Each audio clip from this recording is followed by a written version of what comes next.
Hello mga kalabs! Kumusta po kayo? Ang ulam po natin for today's video ay fried chicken. Crispy fry po pala ang gagamitin namin ni Mama dito na pang-coat sa manok. Sabi ko nga po pala kay Mama ay ako na lang po maglagay ng crispy fry dito po sa manok. Eto po pala yung pinakagusto ko pong gawin. Puro legs po pala ito pong piprituhin namin. 6 na piraso po pala ito. Sinobrahan na nga po namin ni Mama ang prito para naman po ma-enjoy namin ni Kuya ang pagkain mamaya. Yung ibang legs po pala ng manok ay tinabi na po ni Mama.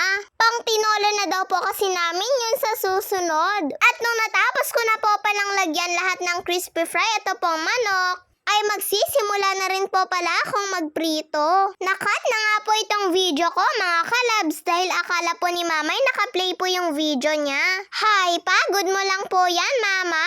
Maghapon ba naman pong maglaba? Pero okay lang po yun mga kalabs. At gustong gusto ko po pala yung ganitong magprito dahil alam ko naman po na hindi tumatalsik. Wag lang po sa ibang piniprito na tumatalsik po talaga mga kalabs. Dahil po natatakot ako. At ayan na nga po mga kalabs, luto na rin po ang ating fried chicken. At dahil luto na po ito, isisalin ko na lang po ito sa plato. At habang nilalagay ko na po pala ito sa plato mga kalabs, ay parang gusto ko na nga pong kumagat. Kaya lang po ay mainit pa nga. Parang hindi na talaga makapaghintay At nung naiprito ko na po pala itong manok mga kalabs, ay susunod naman po ni Mama na lutuin itong katuray. Eto po pala yung binigay ng tito ko kahapon. Ang pagluluto po pala ni Mama dito mga kalabs ay ilalagay niya lang po ito sa kawali at saka po tatakpan.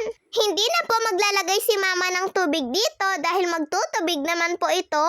Kapag nagsasalad po sila Mama mga labs kahit ano pong talbos, ay ganito po yung paraan nila para po lutuin. Hindi na daw po sila maglalagay ng tubig para po hindi daw po mawala yung sustansya neto. O di po ba mga kalabs, nagtubig din po itong katuray?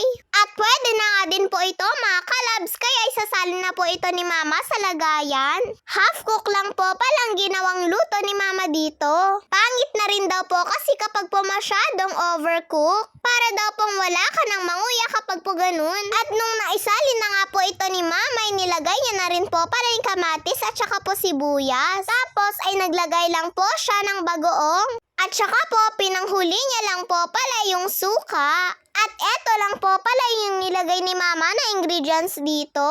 At nakalimutan pa nga daw po niyang maglagay ng paminta. Pero okay lang din naman daw po mga kalabs kapag po walang paminta.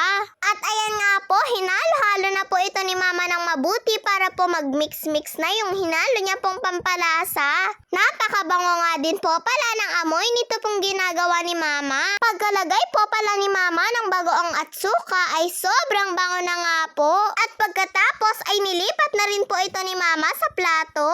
Ano pa nga bang susunod po neto ay kainan na mga kalabs. O di po ba nakadalawang pirasong fried chicken pa nga po ako? Tig-dadalawa po pala namin ito ni Kuya mga kalabs. At tig-isang piraso naman po sa kanila Mama at Papa. Pero okay lang daw po sa kanila yun mga kalabs dahil meron naman daw po itong katuray.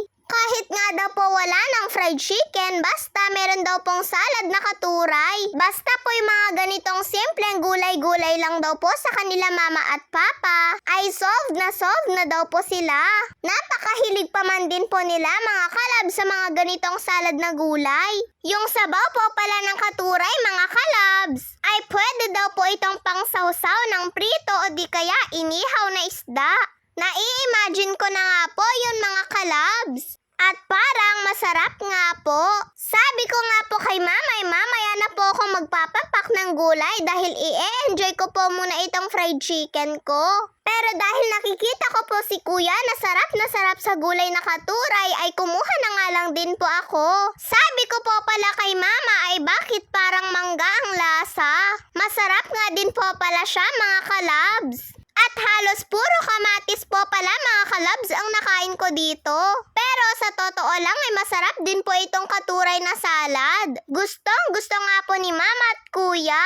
Nagtabi lang din po pala si Mama dito para po kay Papa.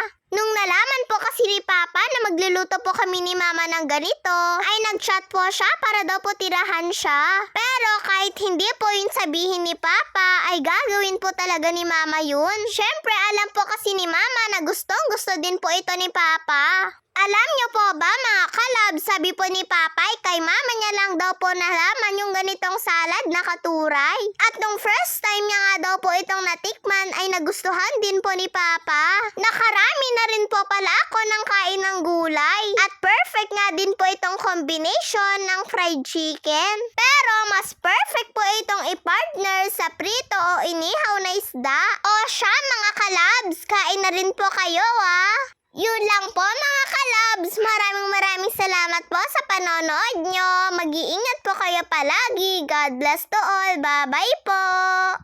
Sarap na.